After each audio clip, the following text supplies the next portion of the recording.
សាលារៀនឯកជនមួយកន្លែងដែលមានឈ្មោះថាសាលាឯកជនមិត្តភាព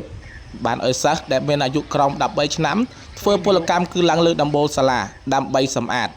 ដែលស្ថិតនៅផ្សារចាស់ស្រុកឈូកខេត្តកំពតអាណាព្យាបាលសិស្សមានការព្រួយបារម្ភជាខ្លាំងអំពីសុវត្ថិភាពសិស្សចុះបើសិនជាមានគ្រោះថ្នាក់ដល់សិស្សតើនរណាជាអ្នកទទួលខុសត្រូវអំពីរឿងនេះអាណាព្យាបាលសិស្សសំណុំពរមកកាន់អង្គភាពអច្ឆរិយកីឡាសូមឲ្យផ្សព្វផ្សាយអំពីរឿងនេះ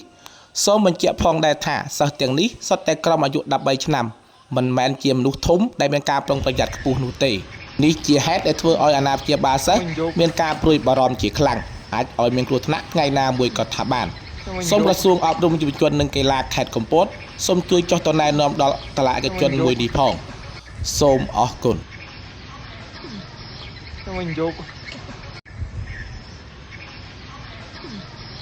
វិញយក